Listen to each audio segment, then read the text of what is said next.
is calling you. The universe is calling me. It speaks both day and night. It's full of dark and light.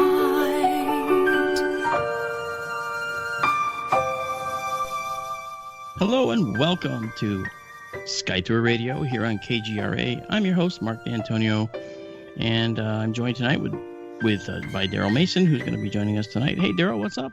Hi, Mark. I'm good. How are you? I am doing just fine. And I want to tell folks to subscribe to the Sky Tour live stream. That's something that you've come in and watched a few times, Daryl. Actually, quite a lot, haven't you? Oh, once or twice. You're kind enough to have me on there sometimes. Yeah. You're a knowledgeable astronomer, just like I am, I think, and I think that it makes a really interesting time when we come up with Sky Tour live stream. We actually take folks on a clear night journey, courtesy of our research grade telescope here at the John Zach Memorial Observatory in northwestern Connecticut. And we see all these wonders of the night sky. We see stellar birthplaces, the remnants of dead and dying stars, glittering jewel boxes of star clusters, and they're just so rich. And you just haven't lived until you've seen a live view of a globular cluster, a cluster of thousands, tens of thousands of stars, all in one place. Really, really is spectacular. I think when one of the last sessions we had, Daryl, you actually commented on this globular cluster we were looking at. One of your favorite globular clusters, I think, that we're looking at. Remember that one? Which one? M3, M13? No, it was M3 actually. Messier 3, named for Charles Messier, who put a catalog of these Messier objects together that he called them, and these were a catalog of objects to avoid if you're a comet hunter. But of course, the objects that he was categorizing were to become a staple for amateur astronomers all over the world and served as targets for fancy telescopes and amateur telescopes as well. Oh, yeah. To look at some really cool and interesting astronomical oddities that are out there. And I'm really a big fan of astronomy. Obviously, I chose to get my degree in it, and I think that if you want a job with no real pay, that's the one to get, right, Daryl? I mean, sure. I got my degree from the School of Hard Knocks. Okay, I'm a self-taught astronomer. Been doing it for about 40 years now. Yeah. And one of the things that I like about the way you talk about astronomy is you come from a totally different approach. You're an astronomer that has spent the time building telescopes in the past and putting them to the test and caring for optics beyond the ways which other astronomers will actually just use the instruments. And they may know their stuff, of course, but they use the instruments. They're not the creators of the instrument.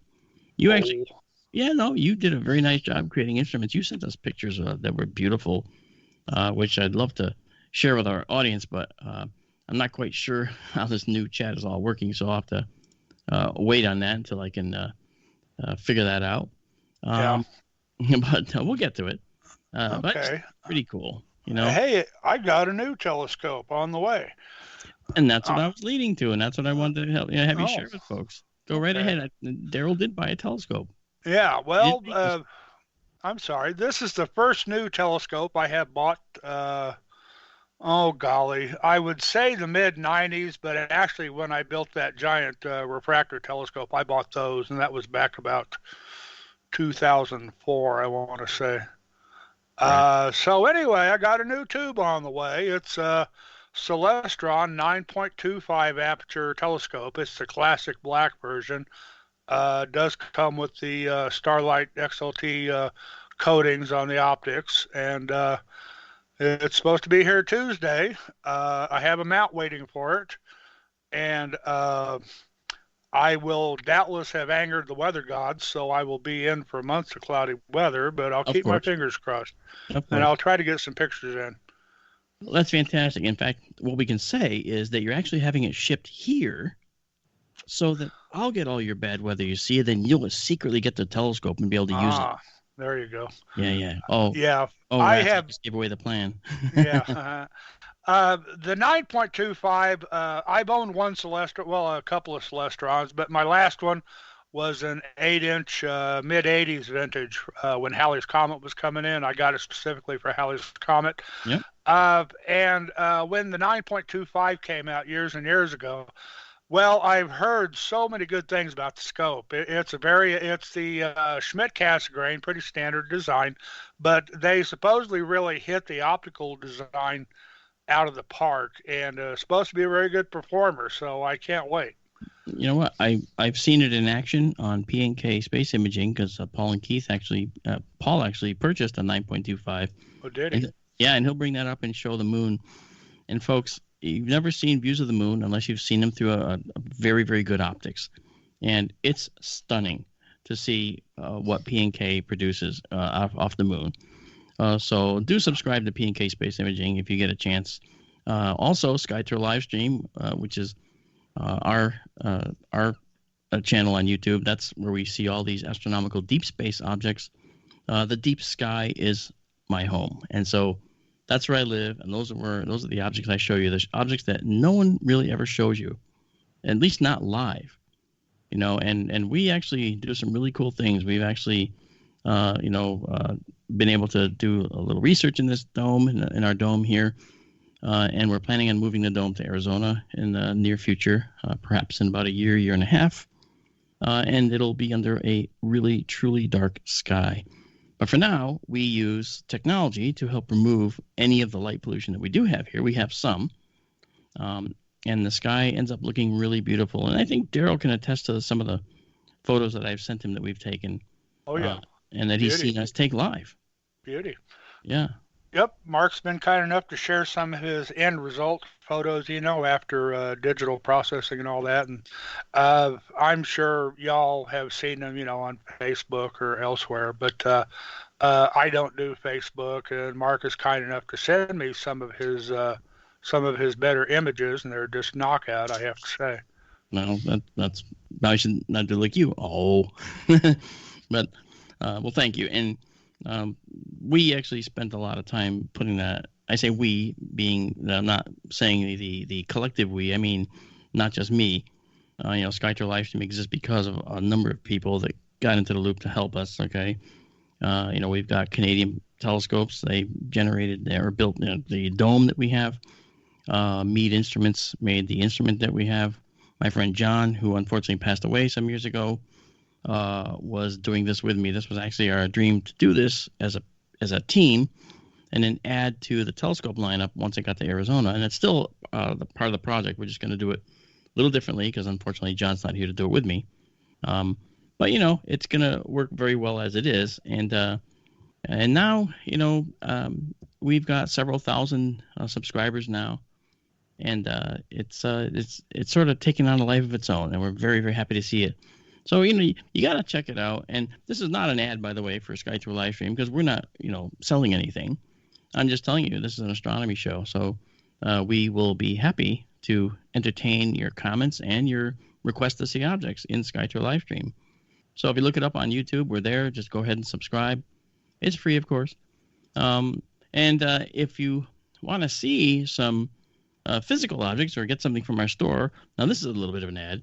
On our online store at fxmodels.com, that's fxmodels.com, or at the FX Models Planetary Replicas page on Facebook, you can purchase some of our 3D printed Moon, Mars, and Pluto landscapes. And these are taken directly from the NASA Space Probe data, and we use a special technique to massage the data into a very smooth and proper result. It looks beautiful when we add back the data that's lost in the translation going to digital models.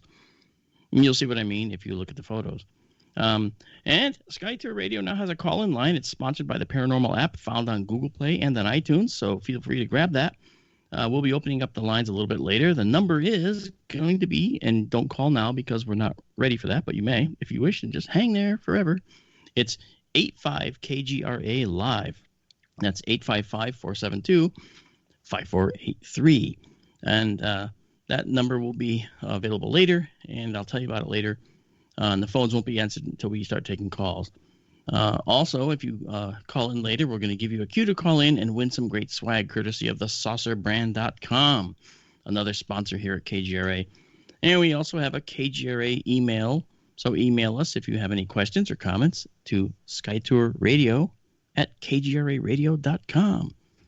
So after all that, Daryl, don't you want to know what we're going to do tonight?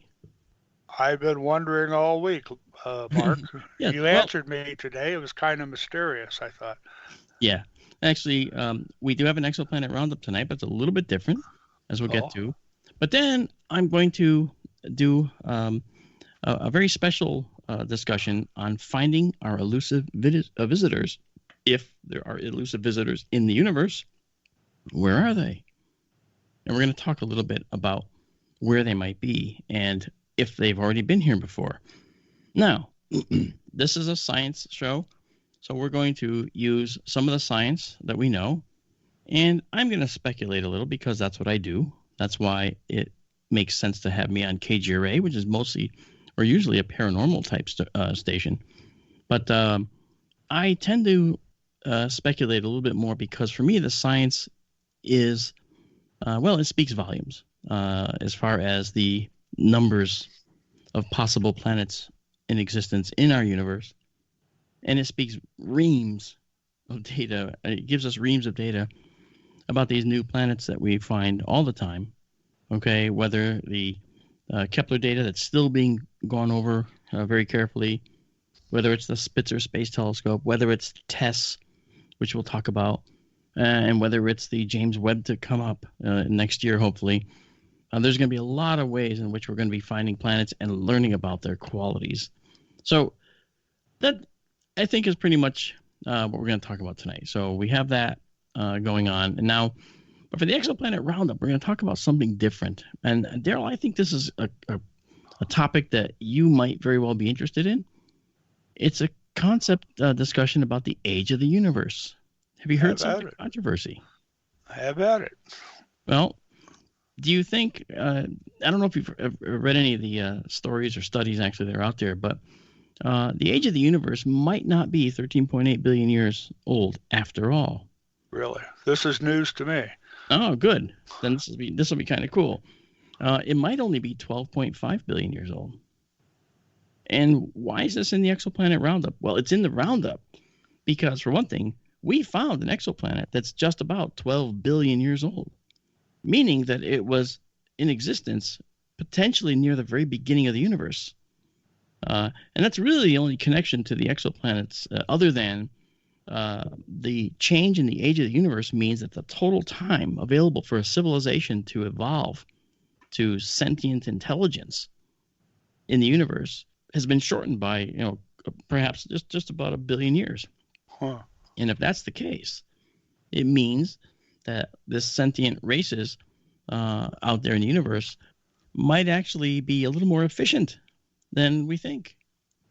May I ask if the exoplanet is 12 billion years old, would it have come from a globular cluster?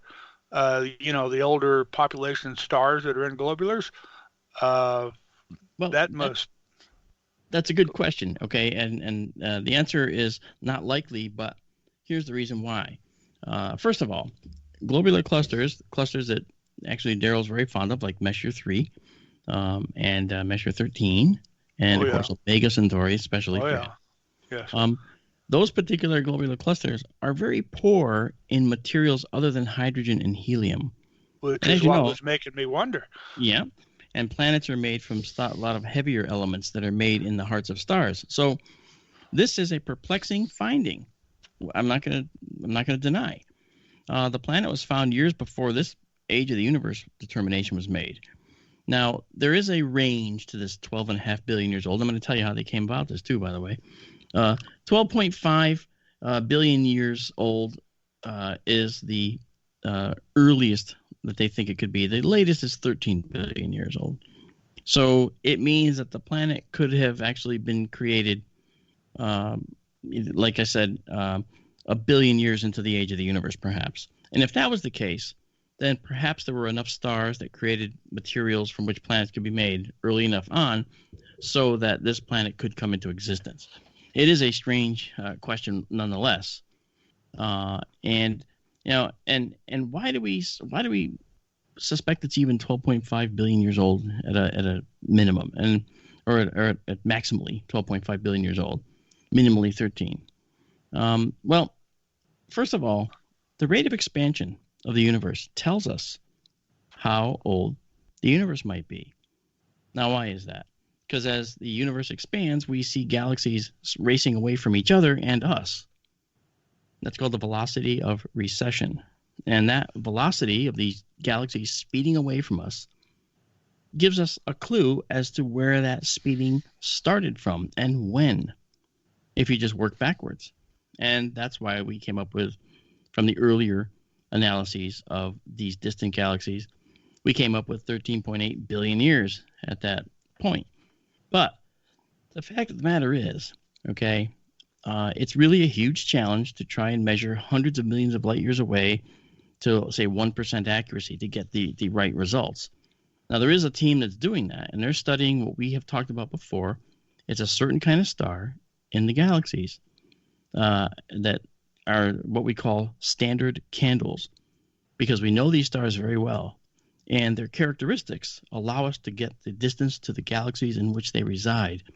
These variable stars, they vary in their brightness, are very regular in the way they vary, and the time that they take to vary is very specific, based on and it's based on their intrinsic brightness. So intrinsic brightness is a measurement that we came up with, which says, oh, a star is a certain distance from us. A star has a certain brightness.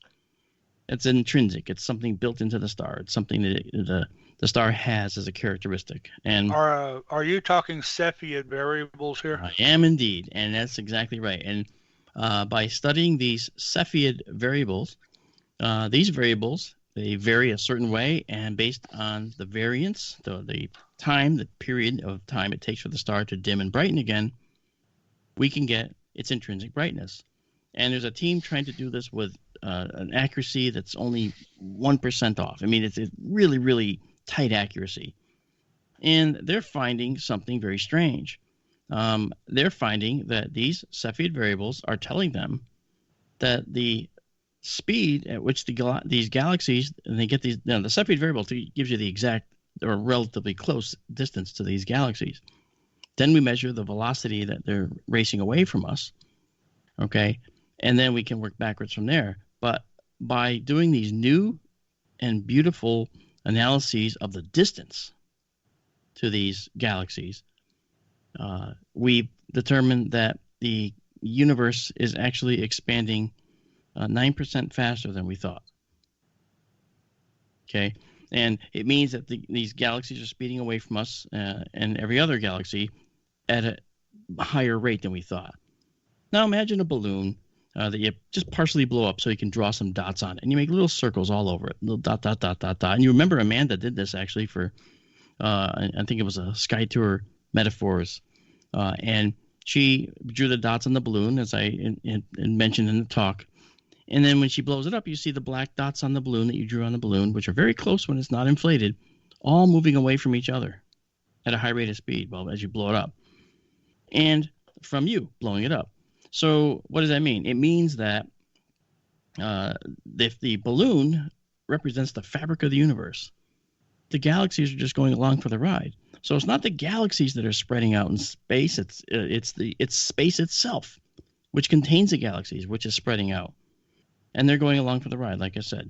Yes. So this analogy, while crude and not exactly what it is, you have to imagine it in 3 dimensions. Filled in basically the surface. Yeah, the raisin bread analogy works also, and like it jumps it up 1 dimension. That's correct. Why don't you explain that one too?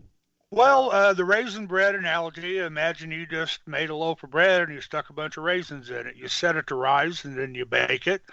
And as the bread rises and expands, those raisins move apart from each other. And the farther apart the two are to begin with, the faster they will move apart as the universe loaf of bread expands. That's right. It's very much like Amanda's dots on the balloon analogy. Mm-hmm. Yep, that's true. Yeah, and that's a good way to put it. Yeah. So either way, we know the universe is expanding. It's actually not a question anymore. We know it's expanding, and it's also expanding 9% faster than a specific telescope that was in part built to measure it has shown us. There's a telescope in space called the Planck telescope, and it found that the expansion rate is very different from this study. Now, the study has been very, very careful. So if you're expecting an answer here, we don't have an answer. We don't know if the study is telling us the proper values. Well, actually, we think that it probably is, but we don't know why the Planck Space Telescope is not. So we have holes in our cosmological theory, for sure. There's no doubt about it. Does this say Hubble was wrong, or are they just fine-tuning the numbers? Oh no, the Hubble Space Telescope is actually was on the path to do this, and Edwin Hubble didn't even get this right, by the way. Okay, now he is the grand master father of the galaxy speeding away from us. He's the one that actually came up and saw that this was happening. Yes, and he miscalculated the distance to these galaxies and calculated an age that was very, very, very different. Well, yeah, Hubble was the guy who discovered the luminosity periodicity relationship of the Cepheid variables. And when he found Cepheids in the Andromeda galaxy, M31 Andromeda, well, that is the first time that we had our eyes open to the true size and scale of the universe and getting a real idea of what's going on out there. That's correct. That's absolutely correct. So here's the bottom line. The Planck Space Telescope doesn't see that the universe is expanding at 9% faster than we thought. But this very, very careful study that has only a 1% error in it, looking at these Cepheid variable stars and distant galaxies, has shown that the universe does have a 9% faster expansion rate than we thought. So the study continues, but we might have to get used to a universe that's only 12.5 to 3 billion years old and not the 13.8. See? And that's pretty interesting. And then before we end up going to commercial here in a little bit, I just wanted to answer a couple questions that have come up in the chat already. One question from X Lady. How can astronomers say an exoplanet is Earth-like when they can't prove a planet is even like the Earth? Well, what Earth-like means is not with the atmosphere and just like Earth where we can survive in it. Earth-like means the same mass, basically the size. So you've heard the term perhaps, X Lady, and those of you listening, the greatest audience on Earth, in fact, the KGRA. The universe has planets all over the place. Some of these planets are somewhat like the Earth in size and in mass. And some of these planets are a little bigger than the Earth in both size and perhaps in mass. And we call those super Earths. You've heard that term before, I'm sure. Well, when we find a planet that's around the same mass or radius as the Earth, then we say it's Earth-like. It doesn't mean it has an atmosphere. It means it might be, at most, terrestrial. That is to say, made of rock and so forth. That's what we mean by that. So hopefully that clears it up. And I have to say, an atmosphere is a consequence of planetary formation. Just look in our solar system. Okay? Almost every planet has an atmosphere in this solar system. And that's something that tells us that they're probably very common in other solar systems as well, star systems, I should say. And before we go, I'll mention this, that Charles also asked, how much of the universe's lifetime has been needed to cook up the current mix of elements? Now that is a fascinating question. I'll tell you why. Because we find that these early stars, like Daryl was mentioning before in the globular clusters, and we were talking about in previous shows as well, they only have hydrogen and helium pretty much in their chemical composition. But the later stars have these additional elements that they basically cooked up in their core, as Charles suggests, and then sprinkled them back to the interstellar medium when they exploded and went to supernova. This is something that has taken several billion years to occur. But keep in mind that a number of these elements have been returned to the interstellar medium within 100 million years of these stars' formation, because some of those stars were very, very big, very, very bright. You remember our stellar scale we've talked about. We have the O stars, which are hot and very blue. Then we have B, A, F, G, K, and M. Well, we're a G-type star, kind of in the middle. We live about 10 billion years. M stars, the coolest and that is to say lowest temperature of the rest, those can go for trillions of years. Little percolators out there in the universe that actually have more planets around them than any other type of planet or than any other type of star. So these O stars are the one that would probably go supernova with some of the B stars as well, and return a lot of the elements up to and including iron back to the interstellar medium. And then, of course, that could happen within 100 million years of their formation or so. So very early on in the universe, stars were starting to populate the interstellar medium with material. And that's a pretty interesting finding, because it shows that the materials to make us, the planets, were actually sprinkled into the interstellar medium, which we call the ISM, fairly soon after the birth of the universe. And it's interesting to talk about, and I think that we'll spend a little bit more time talking about that.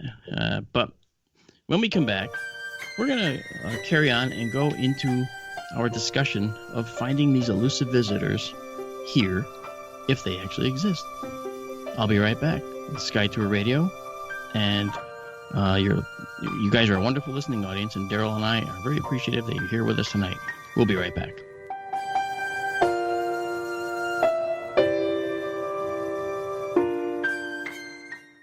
Balance of Nature's fruit and veggie capsules contain 100% fine-ripened fruits and vegetables, tested pure with no pesticides, fillers, or additives of any kind, and are the most effective whole food supplements on the market today. You might ask, how can over 10 servings of 31 different fruits and vegetables fit into 6 vegetarian capsules? Fruits and vegetables are on an average 85% water. Balance of Nature uses cold vacuum technology to remove the water, leaving only the whole food. We don't use any heat, air, or light drying methods that damage nutrients. Our cold vacuum technology maintains 99% of the fresh fruits and vegetables' original nutritional value.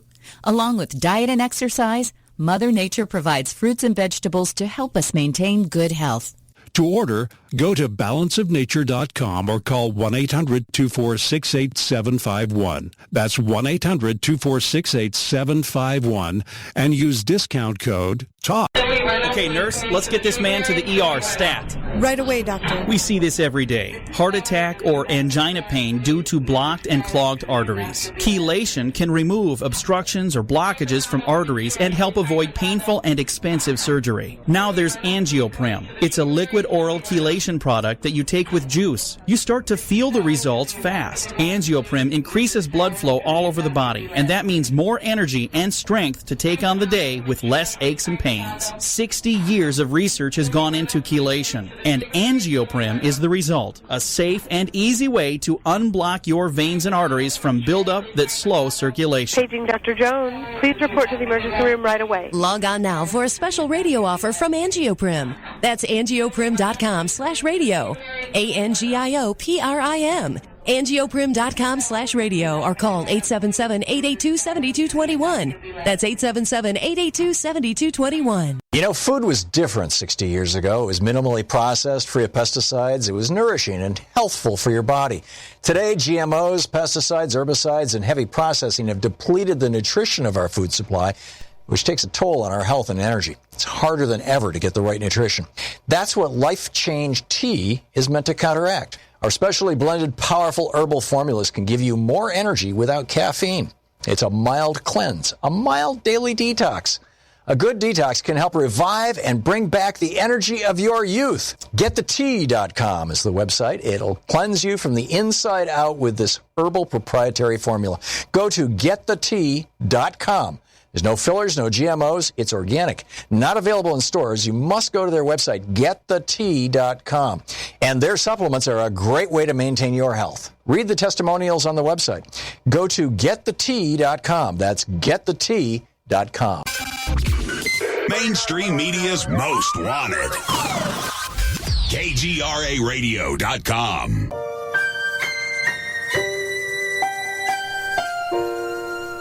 Hello and welcome back to SkyTour Radio.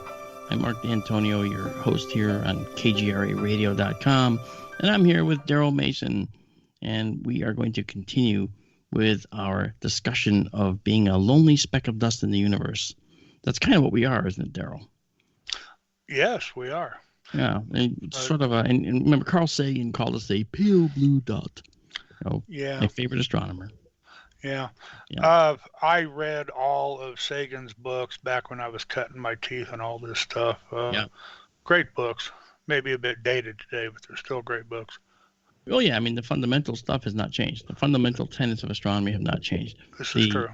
The details have changed drastically. When Carl Sagan published his books, we didn't know what a black hole actually looked like. We suspected, we had mathematical models, but we didn't know what it looked like.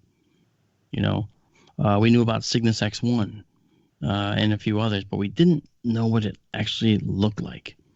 And now, for those that have seen my talk and others that use this, you can actually see footage of the stars in the center of our galaxy going around our black hole at the center. You can actually watch the star whip around because it's very, very close to this black hole, and it whips around in a very, very tight orbit. Maybe it's losing mass to the black hole, not sure, which would mean the black hole's growing. But boy, I'll tell you, black holes are like the grand Hoover vacuum cleaners of the universe, it seems. You can never fill them up too much. The bag just keeps inflating. And the bag, of course, is the event horizon, the round, circular dark area that we see in that famous photo now that was taken of the Messier 87, the Virgo galaxy, the Virgo elliptical galaxy black hole that has made the rounds. And someone asked me why that was actually a red or an orangey color. And the reason the images of this the M87 black hole, it was orange because that's tradition. Radio is out in the redder end of the spectrum, beyond the red. So as a longer wavelength radio signal that this image indicated it was made red. It could have been just made white, or orange. It could have been made white. Could have been made blue. But radio is traditionally shown in the orange. And so that's why it was shown that way. But you can make the data any color you want. It's just tradition. So people get confused thinking, why is it? Wow, it's orange. Is it really hot? Not because it's orange. It is really hot, yes, but that's because of other reasons. In fact, the hot radiation is actually very, very blue. Out into the blue end of the spectrum and beyond, into the ultraviolet and the high energy X-ray realm. So, but it's exactly the opposite of that. But the colors of the M87 images are also very reminiscent of the sun, our sun, through a white light solar filter. Very true, very true. And if you ever have a chance to look at the sun through a solar filter, I think you folks should take the chance, because you're not going to hurt your eyes if the filter is obviously installed correctly. The best way to look at the sun is with eyepiece projection, where you're projecting the image of the sun out the eyepiece onto a card that shows you the image of the sun. I've done eyepiece projection for years, and then when I got a solar filter, which goes over the end of the telescope, the first thing the solar filter does is cut out a lot of the light that's actually going into the telescope. It's a cover for the telescope's lens, the objective lens at the end, or the objective plate at the end, and it has a little hole in it. And that's the thing that admits the sun. You don't need a lot of light to see the sun, and if you have a big light bucket telescope, much of that light is unnecessary, so you cut it down. Actually, it'll show you more detail, in fact, if you cut down the amount of light entering the telescope, especially with something bright like the sun. it really ends up looking much better. That's my experience anyway. But we talk about these grand destroyers in the universe. These Hoover vacuums of the universe, these black holes, these massive black holes. The massive black hole in the middle of M87 is several times the size of our solar system. You heard me right. Several times the size of our solar system. And it took us 15 years to just go out to the planet, and it is a planet, that's my feeling, Pluto. Okay, it took us 15 years to get to Pluto. And it got there because of our technological prowess to get a little probe out there. Certainly, in the future, we'll look back and say, wow, 15 years, boy, what were they thinking? But the fact of the matter is, we do the best with what we have. And it took us that long to get there. And this black hole is 3 times or more. I think it's 3.8. I forget, Daryl. You might know.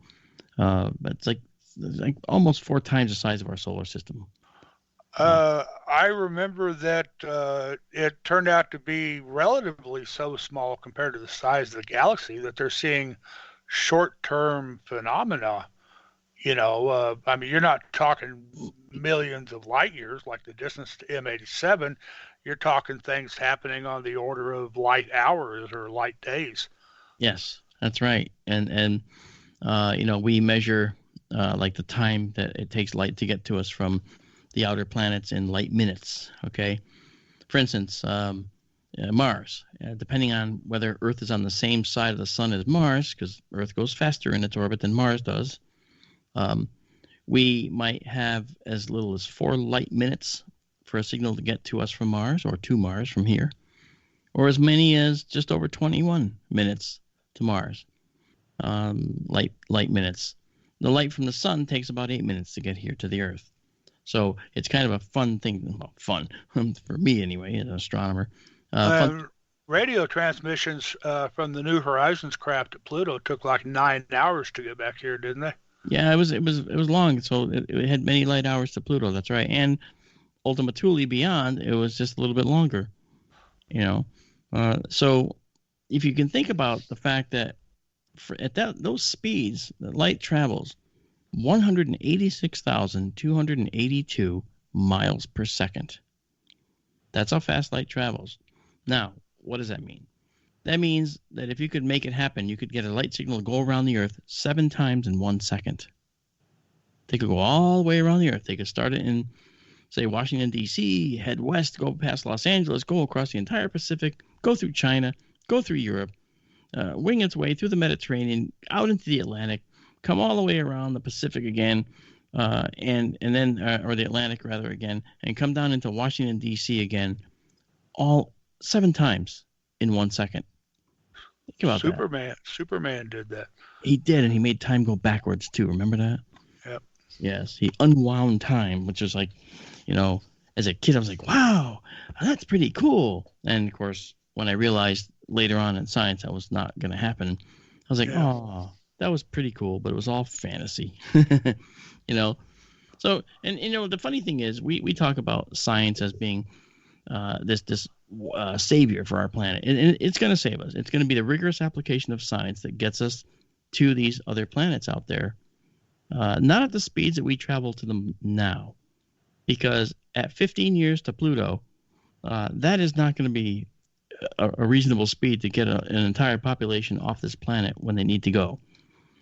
We will have to leave this planet and leave when the sun begins to die, and that'll be in about between 2.9 and 4 point something. I don't know. The numbers change all the time as people make these calculations.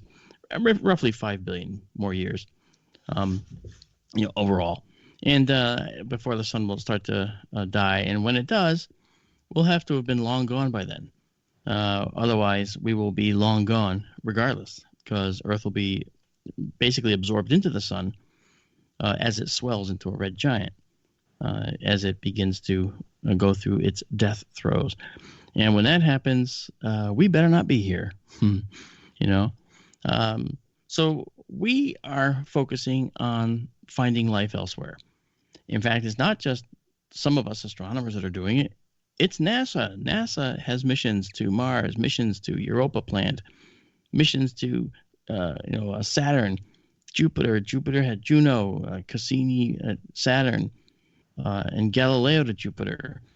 All these probes and all the Mars landers, of course, they have one stated goal: find evidence or the building blocks that indicate that life exists out there other than Earth, And we've actually found that the building blocks of life are everywhere. Everywhere. This is like, wow, this is great stuff. However, we also have to realize that these building blocks of life out there are also not something that we can just utilize and make use of. We can't go out there and say, oh, well, maybe this will mean that we'll be able to figure out where life is and what it's doing and basically how life forms elsewhere. No, the universe isn't giving up those secrets yet. We actually have to find other creatures, other beings elsewhere. And you guys have heard me say this, many of you actually who listen to this show, you've heard me say it many times. We are very special creatures. There's no doubt about it. But one of the things we have to understand is that we have had 5 major extinction events on this planet. 5 major events that changed the course of evolution and what the final product was going to be for the dominant species. That happened 5 times. Now, 2 of those, for sure, were probably impact related. The other 3 might have been related to changes in biodiversity brought on by volcanic eruptions or some such thing that caused climate change. I mean, that was some of the theories. We don't really know for sure. Although, as I mentioned, I think on the last show, I did do a What on Earth episode. What on Earth is, I think it's on Science Channel. I'm not sure. But I did that episode that showed a large, previously unknown ring under Antarctica, a ring that indicated shocked rock, which is evidence of an impact. Could that have been what caused the Permian extinction? It's around the right time, 250 plus million years ago. That would be pretty cool because we have no evidence as to why the Permian extinction happened. We think, well, maybe there were volcanic eruptions in the Siberian traps, or maybe it was something brought about by another cataclysmic thing that we don't understand yet. Or maybe it was an impact in what was then Antarctica. Well, what Antarctica is today was not always snowy and icy. In fact, the ice on Antarctica is relatively recent. It only happened in the last few million years. Never had ice before. So, that is an interesting finding, So our planet has had all these many changes in the Permian era, and this is something that we sort of know. The dominant species at the time were these pre-mammals. That is what would become mammals. All right. And the Permian impact that probably occurred that killed off a lot of the creatures affected the mammals or the pre-mammals the most. And guess what? They retreated in their niches. They went into hiding basically as an evolution, as an evolved life form. And they left a lot of holes and niches in the life path for other creatures to take advantage of, and those creatures were the reptiles, and thus began the age of the reptiles. So because of the Permian dying, reptiles rose to the forefront, and mammals retreated. Pre-mammals were the dominant species at the time. So we actually had the beginnings of dominance on this planet 252 million years ago. I find that finding to be fascinating because there's a reason, right? I'm telling you that. I'll tell you in a minute. So now jump ahead to 65 million years ago. And, of course, when you hear that, we're talking about when the dinosaurs finally were extinguished. And that was the Chicxulub impact, as it's known. It's also known as the Cretaceous Paleogene Boundary Event, also known as the KT boundary. Whatever you call it, it's when the dinosaurs died. And when that happened 65 million years ago, that impact from that asteroid that struck the Earth was much harder on the dinosaurs, the reptiles. And the mammals, not so much. And when they were caused to go extinct, the mammals filled in the niches right behind them. And so that is why we rose back to dominance, right, because of the chain of events that occurred. What I find interesting about this, as I said before, is way back in the Permian, the beginnings of mammals were becoming dominant on this planet. Is that a template provided by the universe? Is that something that happens when life is developing on a planet? And does the fact that the reemergence of mammals on this planet indicate that maybe mammals and their ancestors have always been destined to be the dominant life form on the planet? Not sure. But if you think about it, if there's a template out there that the universe provides, and I don't mean an intelligent template. I'm talking about a template provided by the universe based on the amount of materials available in the universe, basically the amount of periodic table elements that have been created effectively.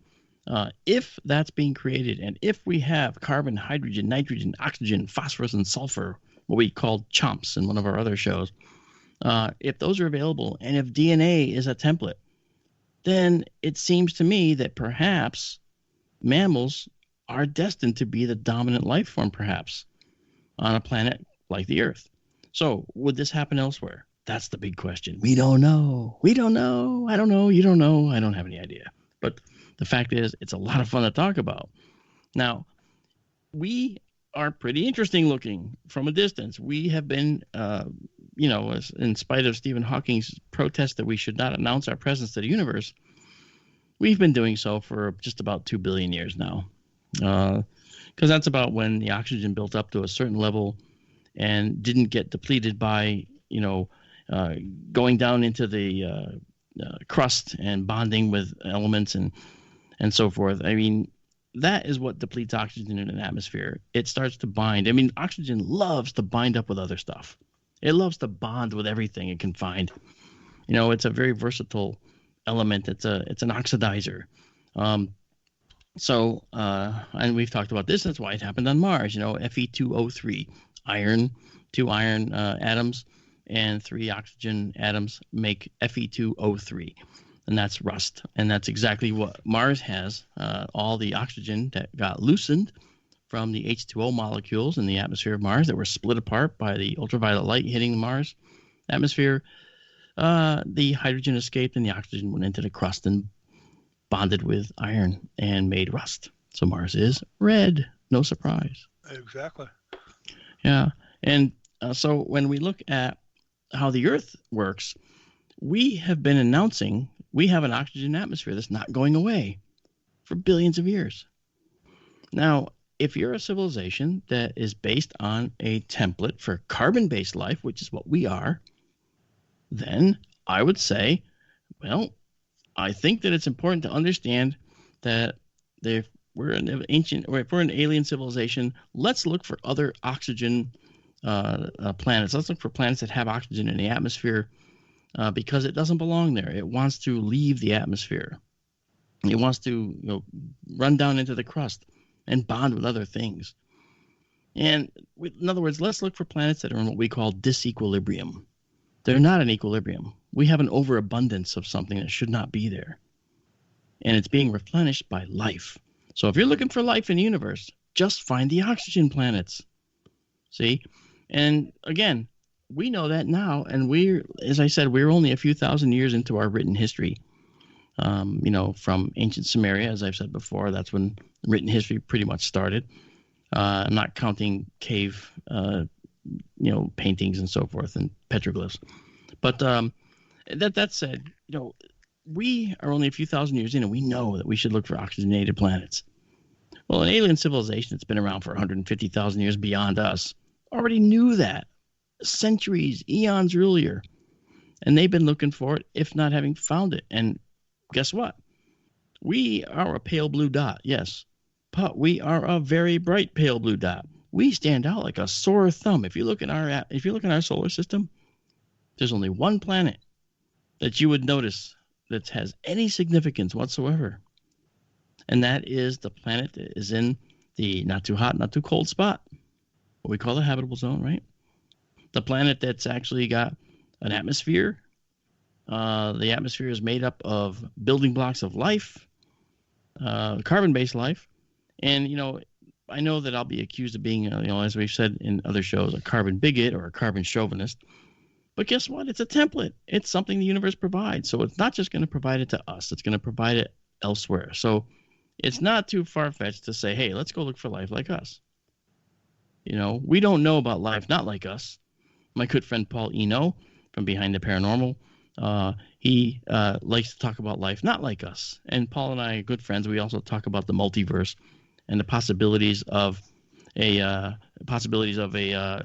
very parallel world, for instance, a parallel universe. And we have talked about that a lot. And we don't really know if any of this exists. But we do know that if a parallel universe exists somewhere, that our physics would probably be able to someday determine the veracity, the truth of it. And I do know that there are papers out there now that have been written that actually discuss parallel universe possibilities, as well as the topology and layout of these parallel universes. So I think it's a really cool prospect and a really cool, a very cool actually, place to go. And I think that in time we will, but somebody else might already have done so. And you have to ask, could someone have found us? We think if you're a UFO hunter like I've been, that is to say, an extraterrestrial life hound, well, then you might say that they might already have come. As a science person, you can't deny the possibility. The universe was around for over 9 billion years before we even showed up. So that said, we actually have quite a lot to to digest here. Something existed. The universe exists for over 9 billion years before we came along, and of course, say 8 billion years if we go to the 12.5 billion year old universe. But even so, who's counting? It's only a billion, right? But the fact of the matter is, if they're out there, then they probably were looking for oxygen just like we do. Only 5,000 years into our written history, we've already made this choice to look for oxygen in atmospheres. Well, they did too. Perhaps hundreds of thousands, perhaps millions, and dare I say billions of years ago, possibly. And if they did that, then it's a possibility that they long since found us. Long ago. And Daryl, you haven't seen me do this, but I do a history of the Earth on a roll of toilet paper. Our producer, Bill New York Skywatcher, he's seen it. A lot of people listening have seen it. I've done it in conferences around the country quite a bit. And I've seen it on video. Oh, you saw it on video? Okay, cool. Oh yeah. Yeah. Well, it shows in 117 feet long. It's a 117 foot long roll of toilet paper, and I put the Earth's history on this roll of toilet paper. So I actually toilet paper my audience.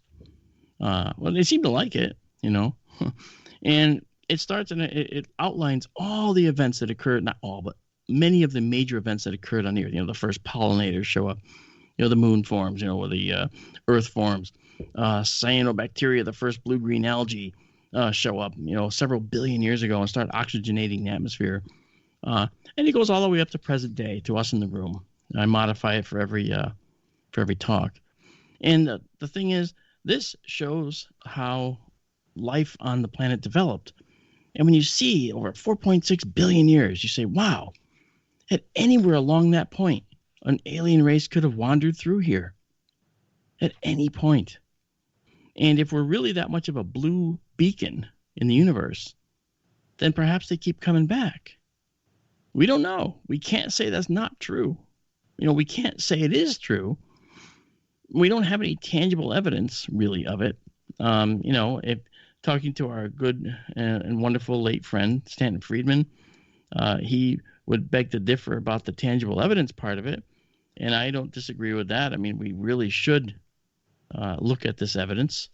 But the fact of the matter is, we have governments that may still be hiding this evidence, So to get past all that, it's very important. We got to just look at our history and come up with their own thoughts as to whether we might be visited or not, or have been. And I think that it's important to look at other cultures here on the planet, which we're going to do in the next segment, and look at some of their beliefs and figure out whether what we're seeing is an allegory to observation, that is to say, they were seeing something and recording it, or maybe it was a race of beings that visited our planet and interacted with peoples here on the planet in some way, like people are saying are happening now with abductions. You know, maybe it's different races of beings that are out there. We can't say it's not true. We can't say it is true either, and I don't. But I have to say the evidence points in the direction that says it's a positive result that we might be visited and that we might be getting abducted by aliens. You know, I have stories, things that happen to me that I can't explain, and other people do too. You know, and many people have seen unidentified flying objects in the sky.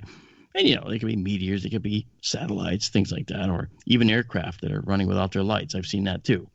But the fact of the matter is, if you're a spacefaring race, then perhaps you might show up at a different point than today or modern history. Maybe you've been here all along. Maybe something else is going on. Maybe you're actually going to hide in plain sight as well. So we're going to talk about that too when we get back as well. And then we're going to go into one case that gives us actually some pretty interesting circumstantial evidence that we have been visited before. All right, and we'll do that when we get back here on SkyTour Radio. We'll see you in a couple of minutes.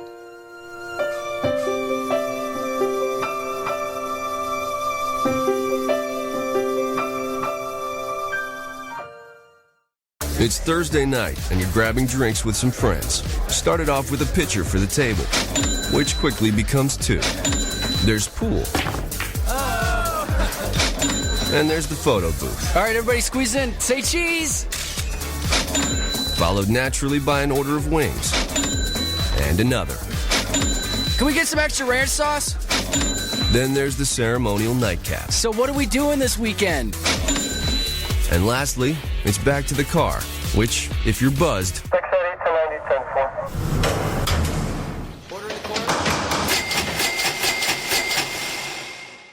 could be the most expensive night of your life. Getting pulled over for buzzed driving could cost you around $10,000 in fines, legal fees, and increased insurance rates. Nothing kills a buzz like getting pulled over for buzzed driving, because buzzed driving is drunk driving. Brought to you by the National Highway Traffic Safety Administration and the Ad Council. There are many sounds in your day-to-day life. There are sounds that wake you up. Sounds that make you smile. Sounds that energize you.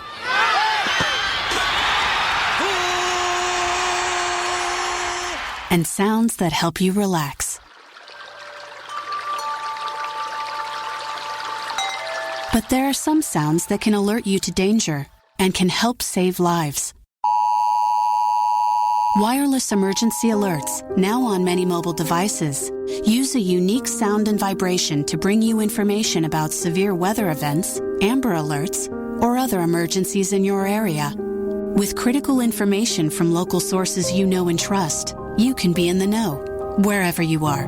For more information, visit ready.gov/alerts. Brought to you by FEMA and the Ad Council.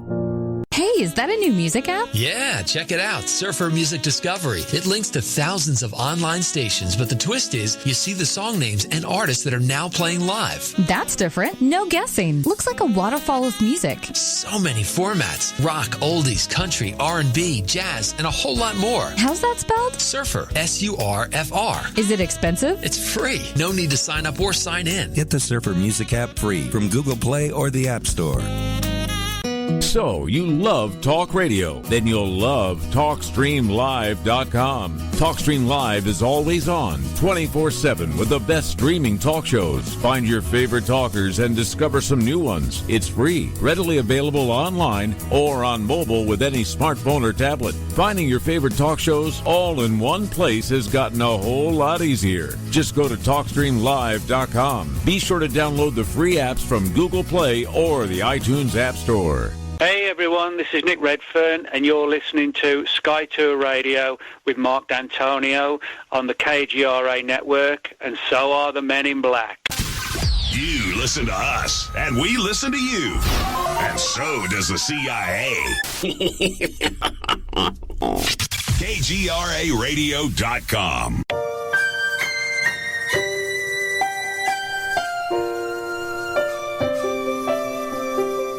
Well, hey, welcome back to Sky to Radio. This is me, Mark D'Antonio, here with Daryl Mason, and we're talking about intelligent life in the universe, and nothing to see here, folks.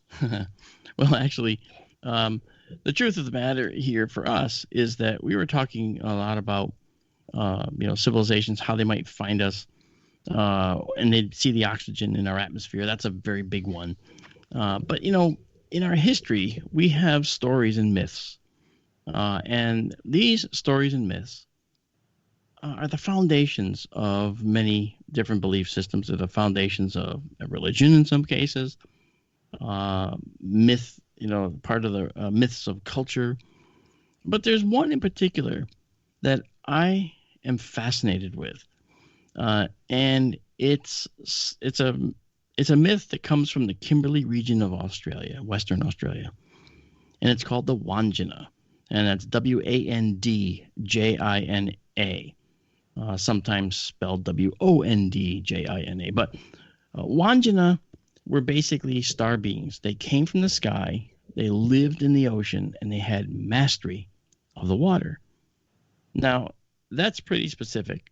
Now, the way they're displayed is they have large, round heads, black eyes, and sometimes are shown with and without a mouth. And there's a reason for that, because the Wandjina myth is that these Wandjina were responsible for creating land and water and so forth. It's a creation myth, part of a creation myth for Aboriginal people in this Western Australia. And the Wandjina paintings in the cave walls are really eerie because every one of the Wandjina are surrounded, their heads are surrounded by this halo. And this halo also shows up in Renaissance art around deities.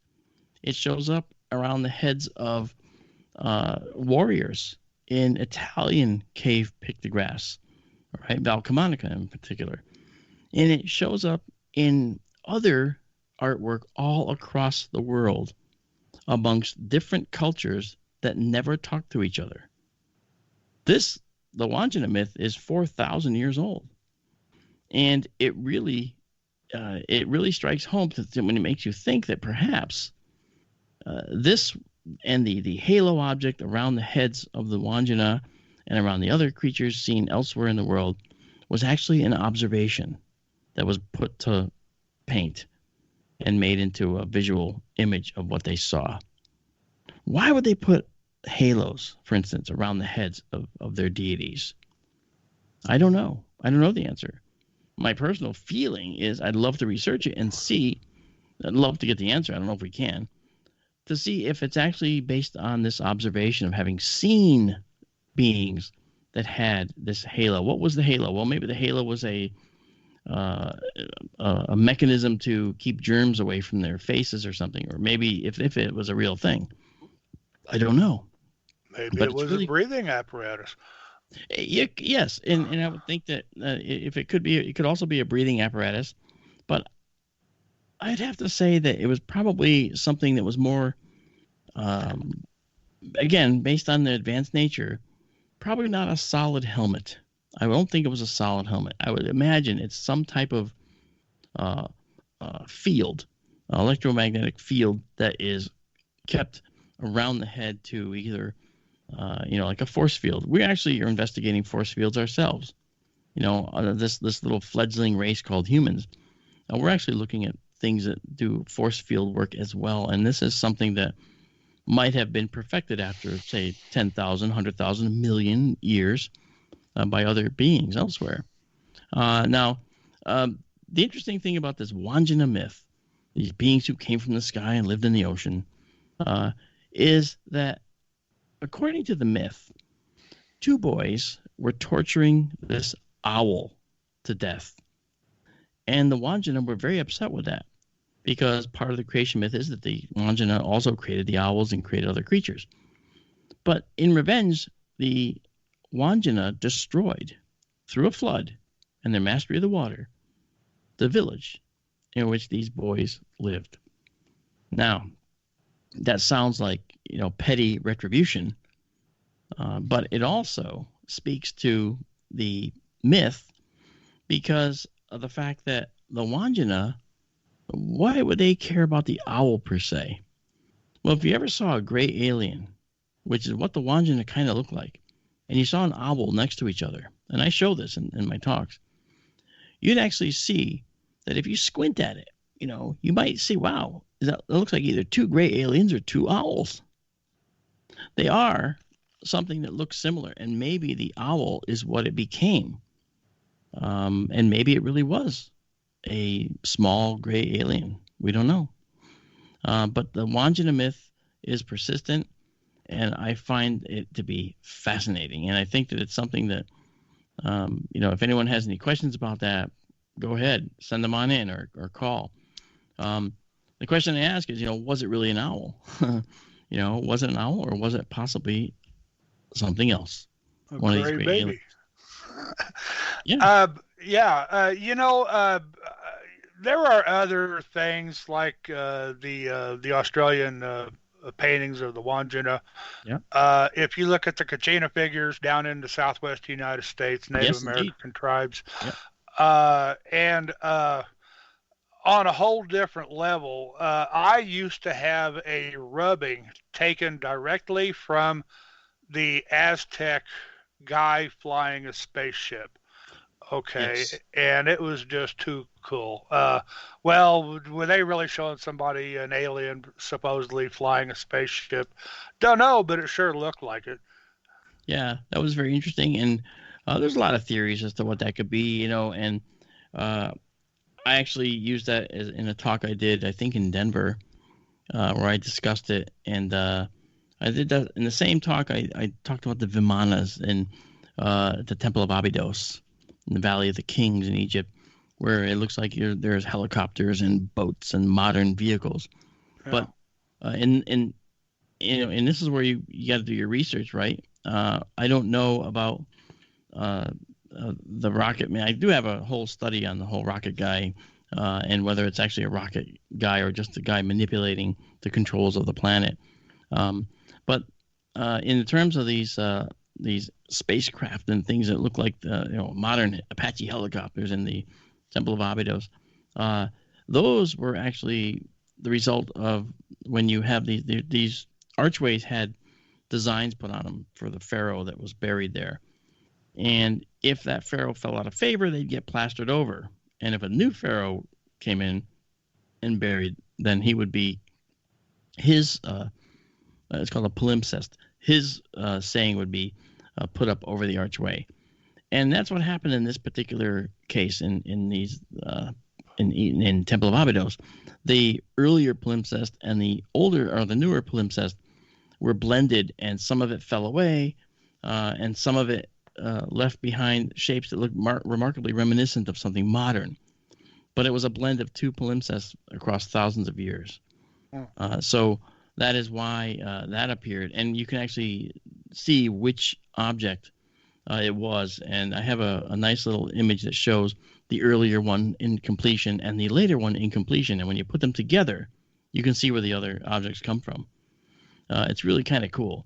But in spite of that, there are legitimate reasons why we think we might have been found as well, and that has to do with the myths like the Wandjina and other experiences, the ubiquitous halo that's seen throughout deity imagery throughout the world, between disparate civilizations that never talked. Why is the halo there? That's perplexing to me. The halo doesn't belong there unless it was an observation. It had to be seen. And if you take nothing away, just think about those halos. There's always something that had to have been seen, to me. Anyway, what do we do as a civilization that doesn't really have, an entire, science that can support going to other worlds and checking them out? It takes us years just to get to other planets in our solar system. So we have to ask, well, how would we get to other worlds? And when we say Earth-like, going back to X-Lady's question at the very beginning of the show, okay, what does Earth-like mean for us? And this is where I'll define it for X-Lady and everybody else. Earth-like for us means we have a planet that's in the habitable zone. We have a planet that has liquid water. And we have, most importantly, a stable star system. Now, the habitable zone we've talked about, okay? It's the location around the star that results in these moderate temperatures on a planet that would allow for liquid water to exist on the surface, which is the second requirement. And that liquid water on the surface probably has to be standing water. That is, it doesn't evaporate away within a few days or years. It actually sticks around for a while and becomes part of a water cycle, which is where some of the water evaporates, goes up into the sky as water vapor, forms clouds, rains out of the clouds, hits the land washes more elements and chemistry into the oceans, and thus the water cycle begins. So we want to see that's what happened here. So we say, okay, maybe that's a requirement for life. We do know that was very, very important. The Miller-Urey experiment was very important. And that was the one that actually Stanley Miller and Harold Urey did in the early 50s, which showed that the building blocks of life can be made by putting a primordial atmosphere in a flask and running lightning through it, along with air or water molecules. And you would find that amino acids were formed on the side of the flask at the end of 1 week. All right, so basically that's saying the Earth makes its own building blocks of life, as well as the building blocks being delivered by comets and asteroids and meteors. So this is something that's very important to us. So liquid water, very important. And to our surprise, as we moved out into the solar system with our probes, we found that there was a lot of water in the universe. In fact, more water than anyone realized. Did you know, for instance, Daryl, I think you do, it's a rhetorical question, that the moon's regolith, the surface soils on the moon, have water locked up in them in some places, not just in the permanently shadowed craters, but everywhere on the moon. There's water locked up in the surface soils. See? I am not a bit surprised. Yeah, and so this means that the water can be processed and removed, because once H2O, once the hydrogen and oxygen atoms bond with another substance, the water is locked up in another substance. It doesn't mean that it's gone forever. It means it's locked up. Maybe heating will release it. Maybe subjecting it to a different chemistry will extract it. We've been in chemistry class in high school. We know what damage we can do. Well, I know what damage I did, but that's beside the point. I was an experimenter. Let's just put it that way. And Amanda couldn't join us tonight, but let me tell you, she's heard my stories and she laughs at them all the time about some of the near disasters I've created in chemistry. But I'm a curious guy. I gotta look. I've got to experiment. Yes, that's why I made hydrogen balloons. And then, of course, felt the need to blow them up, which brought the police every time. What can I say? I didn't realize it was going to be that big of an explosion. So once I realized that, I made more. See, I didn't learn. Anyway, so the liquid water was fundamental to creating that hydrogen gas that I was making, okay? But that is not all that we need to have a life-bearing planet. We also have to have a star that's stable and provides a stable environment. That depends on the star's particular stellar type. All right, and we say, well, can all stars support planets? And the answer is no. We don't think so. we know that stars to support planets have to exist for a long, long time. And we know that the O stars only exist for between 10 and 100 million years or so. So between 10 million and 100 million years is not long enough. Plus, the O stars, much of their radiation comes out in the very, very sterilizing ultraviolet. Because ultraviolet high energy, well, you know, if you have a Sonicare toothbrush, you know there's a little chamber you put your toothbrush in, turn on the ultraviolet light to sterilize and destroy any bacteria that's in there. And that's what we use. We use ultraviolet for sterilization as well. Luckily, we don't have a lot of sterilizing UV coming from our sun, but the O stars do, and the B stars do. The next one's down. Remember, it's O, B, A, F, G, K, M. Well, the B stars have plenty of sterilizing radiation as well, not as much as O, and they live a little longer. But the A stars now, those are stars that might very well be able to support planets. We actually know several. Vega, for instance, in the summertime sky, when the sun sets, Vega is high in the east, northeast, here in the northern hemisphere. And you will see that Vega has an ultra, what we call an infrared excess. It has a lot of stuff around it that might be dust or of a circumstellar disk that could be evidence of potential planetary formation. And we know that there are some A stars that have planets around them. So we know that from A on down, A, F, G to K to M, we can have planets around stars. We've talked about this before, but it's those stars that are really low temperature, like those M stars. Those guys, they have more planets than any other type of star in our galaxy. Now, they hold that record primarily because there's more M-type stars than any other stellar type in our galaxy. It's the most populous type of star.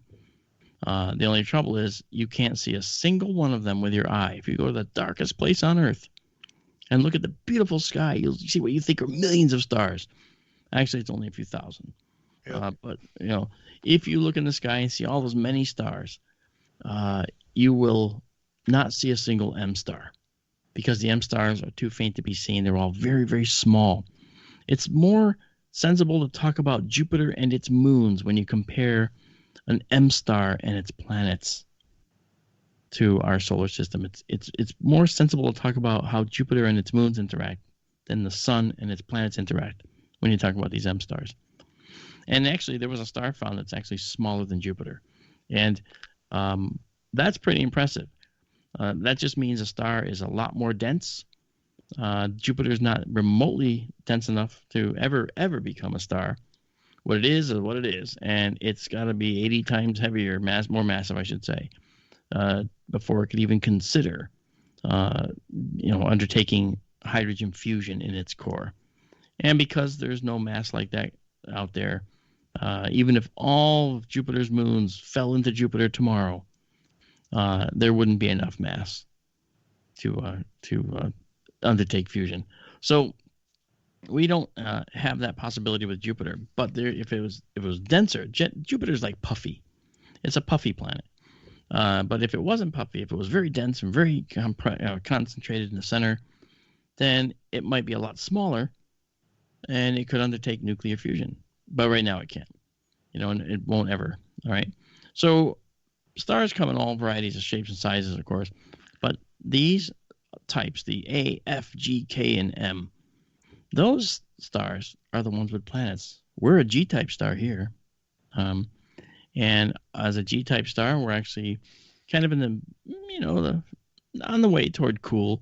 The surface temperature is just like 9,800 degrees Fahrenheit on our star. M stars are lower temperature than that even, so it's impressively smaller. We're talking about 4,000 or 5,000 degrees on the surface of the M stars.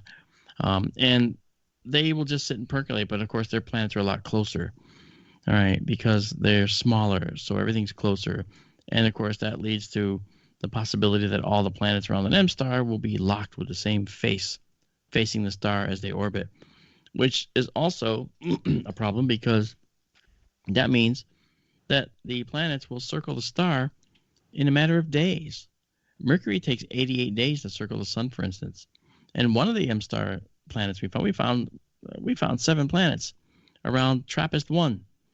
TRAPPIST-1 is a little M-star, and those planets are all closer to its star, their star, than Mercury is to the sun. And 3 of those planets around TRAPPIST-1 might be in the habitable zone. Well, are in the habitable zone. When we say that, they might have atmospheres is what we really mean, which is kind of cool. So that is the way it works. That's the way the universe works. We see, for instance, that these large O stars and B stars, when they blow up, they go off big time. They go off as supernovas. But there's processes within these A, F, G, and K and M stars, which actually produce other elements in the periodic table as well. Now, classically speaking, no star can fuse any elements in a normal stellar fusion process beyond number 26 in the periodic table. And what's number 26?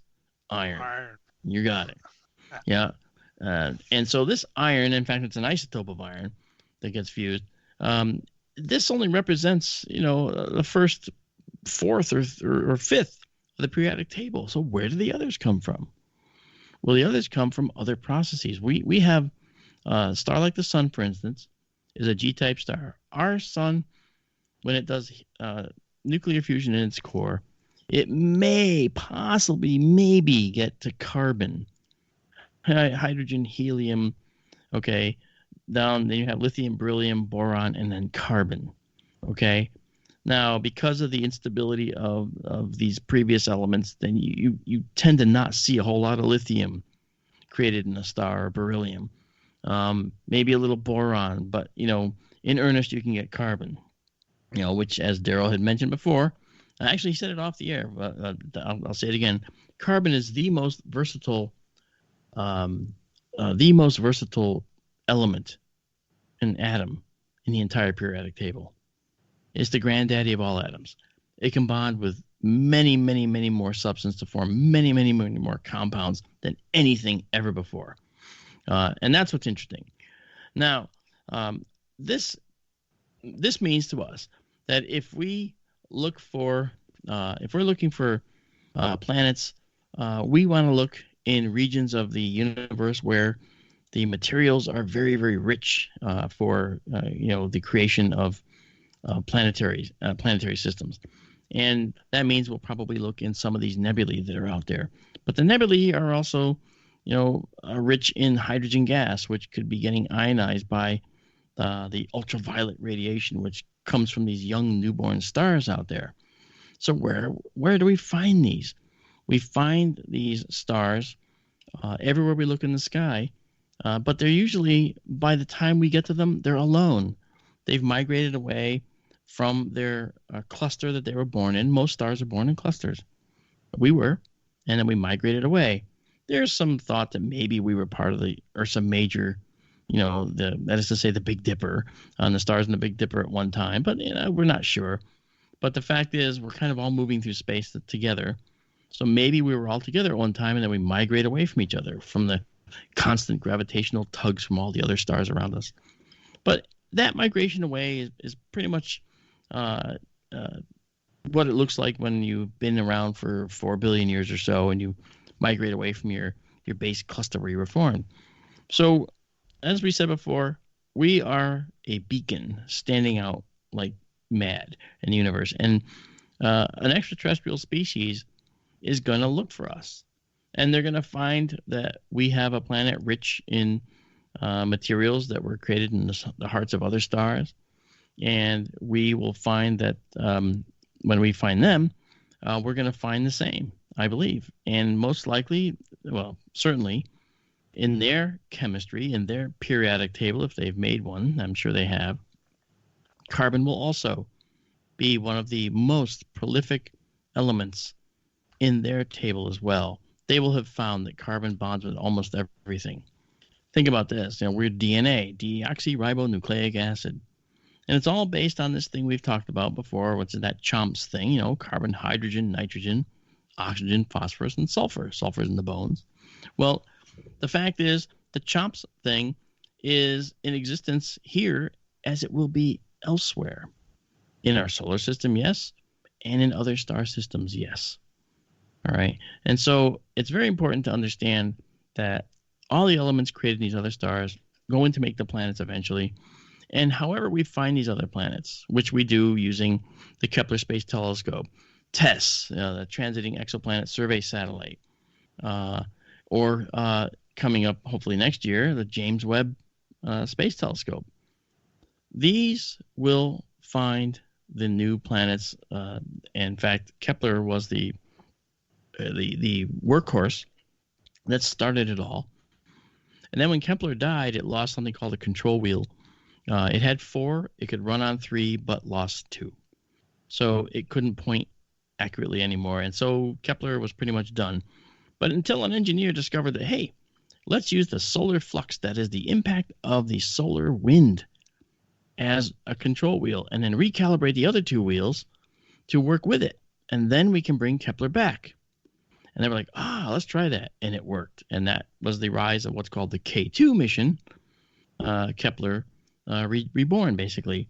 And Kepler 2 started to find several thousand more candidates for planets before it finally ran out of fuel. And so Kepler, a workhorse, launched in 2009, has finally met its end in the cold, dark reaches of space.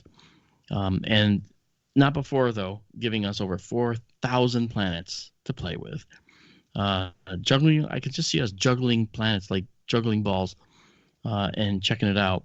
And we've since launched from Kepler. It was like a razor, like a laser pointing at one specific, planet or one specific star at a time. Now we've launched this TESS satellite, and TESS has a field that's 24 by 96 degrees. It sees many stars at once. Kepler saw a single star. And TESS is expected to find over 20,000 planets. Think about that, 20,000 planets. We struggle to find 4,000 so far. And TESS is probably going to find 20,000 or more. Now, that's going to give us a better idea of what the population of planets is in the universe. It's also going to give us targets for the James Webb Space Telescope, which we'll mention a little bit later. But I also want to mention when we come back, we're going to open up lines for questions, and Daryl's going to talk to us about the transitioning sky. And so stick around for that. And so we'll be back here on Sky Tour Radio. I am Mark D'Antonio with Daryl Mason. Talk to you soon.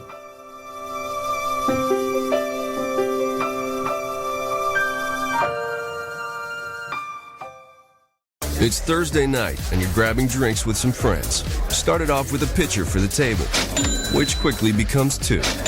There's pool. And there's the photo booth. All right, everybody squeeze in. Say cheese. Followed naturally by an order of wings. And another. Can we get some extra ranch sauce? Then there's the ceremonial nightcap. So what are we doing this weekend? And lastly, it's back to the car, which, if you're buzzed,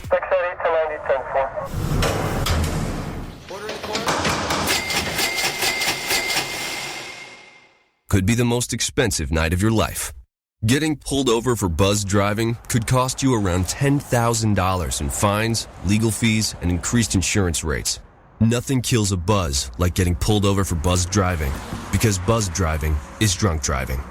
Brought to you by the National Highway Traffic Safety Administration and the Ad Council. Balance of Nature's fruit and veggie capsules contain 100% fine-ripened fruits and vegetables, tested pure with no pesticides, fillers, or additives of any kind, and are the most effective whole food supplements on the market today. You might ask, how can over 10 servings of 31 different fruits and vegetables fit into 6 vegetarian capsules? Fruits and vegetables are on an average 85% water. Balance of Nature uses cold vacuum technology to remove the water, leaving only the whole food. We don't use any heat, air, or light drying methods that damage nutrients. Our cold vacuum technology maintains 99% of the fresh fruits and vegetables' original nutritional value.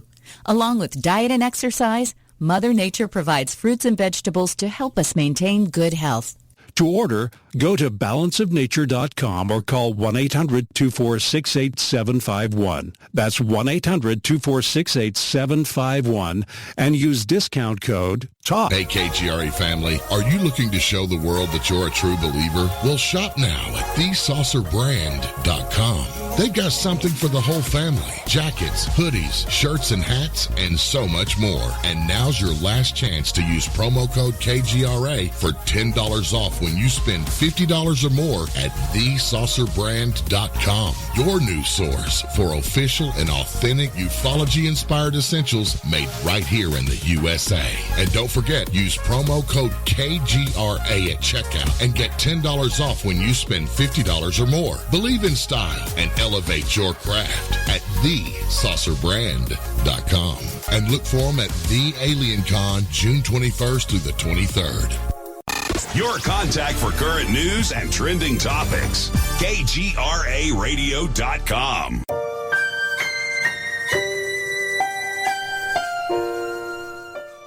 Hey, yo, this is Mark Antonio. Welcome back to Sky Tour Radio here on KGRAradio.com.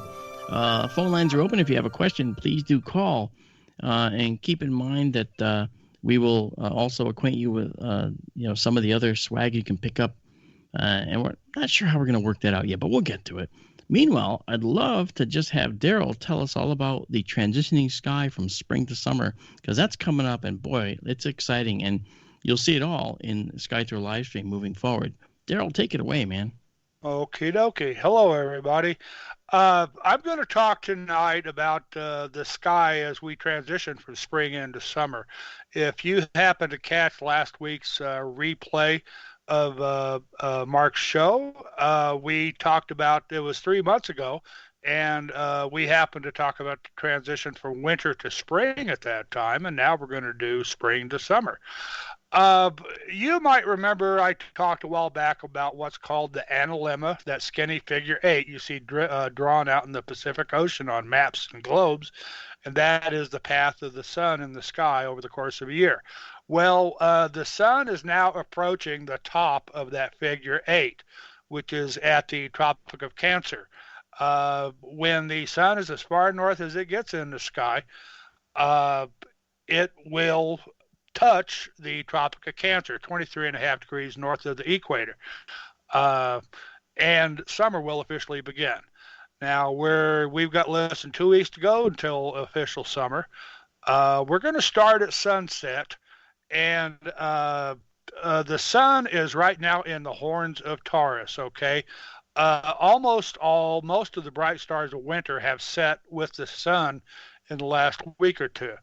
Again, the sun is now in the horns of Taurus, and it's moving toward Gemini. You can still see 4 bright stars of winter in the west after sunset, from the northwest down to roughly west.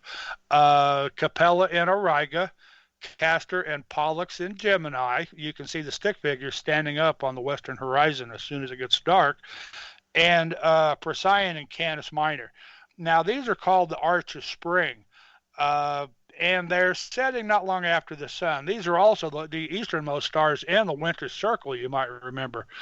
And this is the last gasp of winter stars, okay? They will set not long after the sun. Mercury is entering Gemini. Mars is already in Gemini. You might remember 3 months ago, I think Mars was in Aries, and Mars has since moved up through Taurus and entered Gemini. And Mercury is going to keep rising for a little while, then it's going to drop back and go back to the morning sky. But Mars is still racing to keep up with us after sunset. The analogy I used before, that Earth is in the left-hand lane, Mars is in the right-hand lane. It's trying to keep up, but it's slowly falling farther and farther behind us. Mars will continue moving, though. I'm not sure when we will lose it in the sunset. Maybe in Cancer, after Gemini, and maybe even after that into Leo. But Mars is going to be going away, but it is racing to try to stay with us for now. From there, you might remember that Leo was up in the east, high in the east. And Mark has paid many visits to Leo and Virgo, the galaxies, and in Coma Berenices, hair, that we were seeing the galaxies of spring. Well, beautiful photos there. Oh, some yeah. great stuff from Sky Trial. We had some gorgeous galaxy shots. Including M87, which is where the black hole is. Exactly. And M3 in Coma, if I remember correctly. That globular we talked about. Well, when the sun sets tonight, let's say 8 o'clock or a little after, depending where you are, Leo is now already in the western half of the sky. It is on its way down now. Virgo is still in the eastern half of the sky, but just barely, and it's going to be passing into the western half a couple of hours after sunset. From there, though, by the time you get into Virgo, you're definitely into the springtime stars heading towards summer. Coma Berenices is above Virgo, off the tail of Leo. Canis Venatici, the hunting dogs, are just below the handle of the Big Dipper, and the Big Dipper is now west of overhead in the western half of the sky by 10 o'clock at night. So time really is passing by. And above the upper left or toward the northeast of Virgo, you'll see the bright star Arcturus and the constellation Boötes. And you will see Corona Borealis, the northern crown with its bright star Gemma. And to Virgo's east, tending south just a little bit, you'll see Libra now. And per the old story about Orion and the Scorpion tangling, and Orion killing the Scorpion, and the gods, the Scorpion killing Orion, and the gods planting them as far apart in the sky as they could get to keep them from fighting again. Well, when the sun sets, Scorpius is already rising now. Orion went away a week or two ago, and Scorpius is now rising. That's interesting. Yeah. I'm sorry, say again? I said that's very interesting stuff. I want to also make sure, if you don't have the links, we can look for that and give folks a link to get like a planisphere, something which can give them a map of the sky so they can go out and look at the sky and see all these constellations and stars that you're discussing. You know what I mean? I would highly recommend, too, the website heavensabove.com. That's a great you can plug in your location, then save it to your favorites. It will always be there for you in the future. It will give you a very nice classic planetarium view, or the whatchamacallit, the thing Mark was talking about. Planisphere, thank you. It will give you a classic planisphere view of the night sky at any time. You can go in and change the settings, current time or advance or retard as you like, and you'll see the sky pass over the course of the night. Anyway, well, here's Virgo high up in the east at sunset, and Libra to Virgo's east, and Scorpius is now rising. Now, tomorrow night, the highlight of this whole talk tonight, tomorrow, Jupiter, ostensibly in Scorpius, will be at opposition.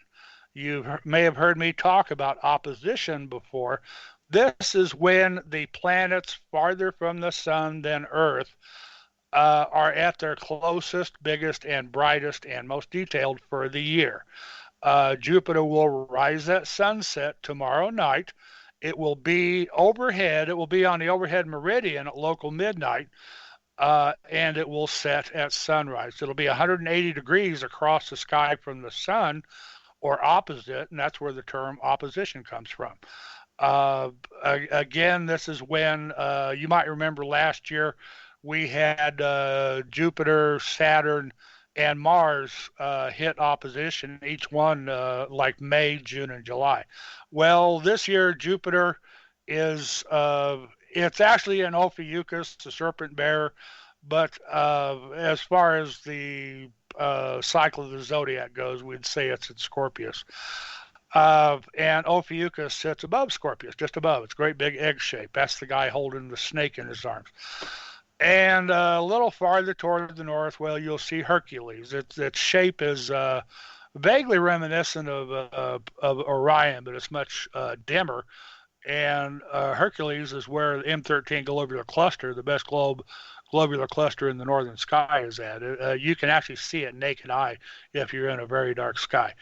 And Lyra, the constellation, and the bright star Vega is low in the northeast now. Now, over the course of the night, you'll see those stars in the west set. Capella, Castor, Pollux, Procyon, they will all set in the west. And Leo will probably set by midnight, I think, or a little after midnight. The stars of later spring will reign supreme, but by morning, the stars of summer will be high in the sky, pretty much overhead. Yes, you'll see Vega and Lyra. You will see Deneb and Cygnus, the Northern Cross, or the Swan as it's called, and Altair and Aquila, the Eagle. They will be paraded high across the southern sky by sunrise. Some cute little smaller constellations. One of my favorites is it's called Delphinus. It's over a little bit to the east of Altair, the dolphin, and Aquila, and Delphinus is the dolphin. It looks like a little kite with a tail. It's a really neat little thing to see. And, once those summer stars are up, all the wonders of the Milky Way are revealed to us, okay, the summer sky. We'll be able to see from Sagittarius. I should mention in Sagittarius, too, which will follow Scorpius up after a couple of hours, Saturn is in Sagittarius right now. So by morning, late evening, actually, the summer stuff is getting up there well enough to take a look at now. We're talking the majority of the Messier, the M objects, tons of NGC objects, the Eagle Nebula, the Apple Core, the Dumbbell Nebula, the Ring Nebula in Lyra, just below Vega. All those goodies are going to be up then. And you might, let me just say this, Daryl, you might remember, folks, he was going through the catalogs, okay, the Messier catalog, the one put out by Charles Messier in the 1700s, 1680s, 1700s, and those are the objects not to be mistaken for comets, which turned out to be the mainstay of, object searches at star parties. And the NGC catalog you mentioned means New General Catalog. NGC catalog was is a tally of the fainter objects, like many are galaxies. There's planetary nebulae in there, clusters, really phenomenal. So NGC catalog, Messier catalog, there's many star catalogs and object catalogs out there. But NGC and Messier, start there. All right, and go to heavensabove.com and get yourself a view of the night sky where you live. And then you'll be online and you'll be able to see what we're talking about with all these different objects. It's fun to go out with kids, with your family, and hold your chart up and look up in the sky. You can also get apps on your iPhone, okay, or on your Android app, phone. I don't have an Android phone, but I do have an iPhone. On the iPhone, you might want to consider getting Sky Guide, which will allow you to do an augmented reality view of the sky. You hold up your phone, it will tell you what you're looking at. Those are the fun ones, okay? And there's another one called Exoplanet by a guy that I know called Hanno Rain. Hanno has created this catalog of exoplanets. They're all the exoplanets we've found, and all the candidates as well. And you can actually see where those are in the sky. It doesn't have augmented reality, but you can actually see how many exoplanets we found and what exoplanets are like the Earth and so forth in terms of mass and radius and so forth. Just want to backfill that a little bit. So not meaning to cut you off here, Daryl. I just wanted to add in that that these apps are available to do this on your phones as well as smartphones. So go right ahead. Sure. Okay. Well, I dare say a lot more people own smartphones than do telescopes, and they are a great help to you. You hold your camera up in the sky and look at the screen, and wherever you're facing with the camera, it will show you what's in the sky there, the constellations and all. All I really have left to say is, it's almost summer, folks. All the cool stuff of spring will still be visible in the western half of the sky. I'm talking galaxies here mostly. M51 Whirlpool down under the handle of the Big Dipper and the hunting dogs, Canis Venatici, Coma Berenices, NGC 4565, and then down through Leo, M95, M96, M65, M66, the Hamburger Galaxy, and on down into the Virgo supercluster with M87 and all the other cool galaxies. And then once the summer sky is up and you can see the Milky Way, well, here come M13 globular cluster and Hercules, and here come all the cool summer M objects, all the way from the northeast down to the southern horizon in Sagittarius. And this is prime time, folks. Shirt sleeve weather. Get out there and do it. Sure. And again, your smartphone apps are like apps like Sky Guide for the iPhone. And I don't know the Android counterpart to that, Daryl. I don't know. Certainly people can look it up in their Google Play Android library to look for the Bright Astronomy app. Oh, yeah. But this augmented reality, that's the better kind, where you can actually hold up your phone, and it, of course, has a compass in it, as well as GPS, and it can identify where you are and show you exactly what's over your head. So what's that bright thing on the horizon? Well, let me show you. You hold up your phone, and you say, oh, look, it's Jupiter. A little bit later, you say, oh, what's that bright thing on the horizon now? Well, that's Saturn. That's coming up. Yeah. It's like, wow, very cool. So it's an interesting use of the technology. You can go to heavens above. You can print out the planispheres. You can print that out. Probably a good idea to do that at least once, so you can see what astronomers did for centuries. That is how they approached it. They drew out charts, and they held these charts up, and they figured out where these things were in the sky. They really carefully measured where everything was. And we've kind of lost that, Daryl, don't you think? I'm afraid we have. Yes, we have. Yeah, with this. But you know what? I can tell you this. As an astronomer, when I was getting my degree, I didn't know where things were in the sky. I just told the telescope, go point at this, go point at that, because that was like the program star was doing what's called photometry with, or the object I was analyzing. Okay, what's I want to measure the velocity of this star. How fast is it running away from us? And I did a thesis on what's called runaway B stars. These are the hot blue stars, but they're not as hot as the O's. And they were speeding out of the galaxy at high speed. So I did a thesis on these to discover, just how many there were. And it turned out there were, relatively speaking, quite a number of B stars that were racing out of the galaxy because of gravitational interactions. I mean, there's a lot of those esoteric type projects out there that are being done. One of the projects right now that we talked about right at the very beginning of our show today was this amazing study with the Cepheid variables that is now possibly going to change the age of the universe by 1 billion years. But we'll see. The jury's out on that one.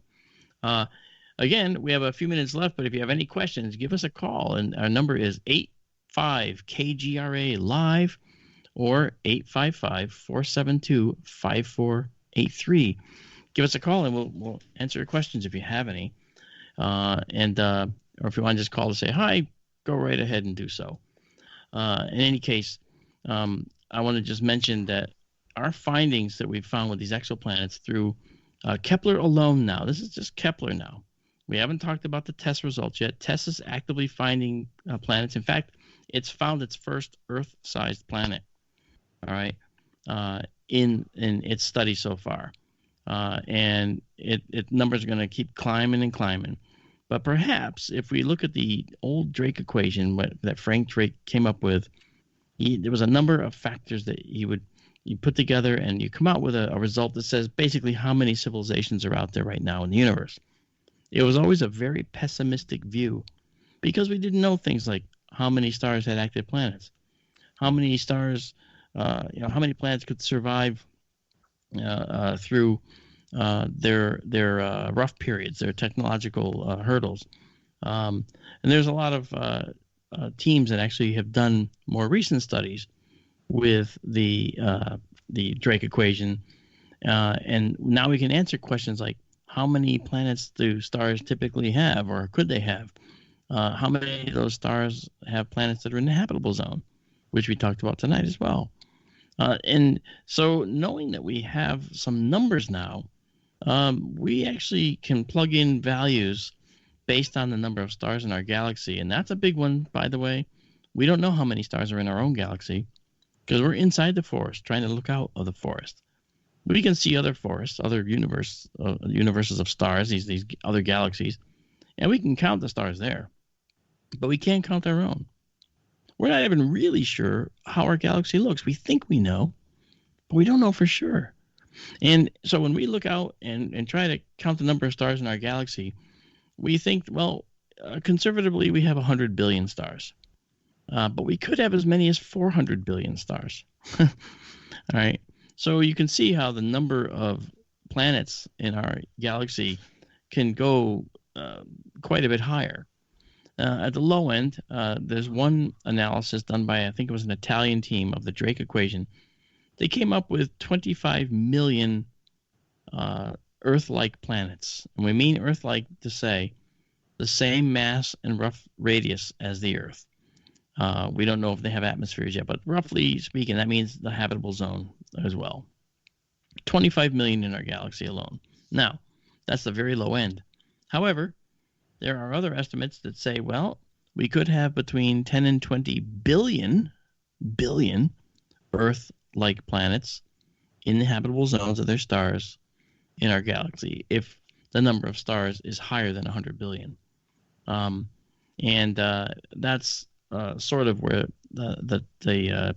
I guess to say our knowledge ends. We don't really know how many stars we have in our galaxy. We only just kind of recently discovered that we're not a spiral galaxy alone. We're not just a spiral galaxy. Spiral galaxy is one that has a nucleus of stars and it has these sweeping spiral arms that move out from the center. Well, we thought that's what we were.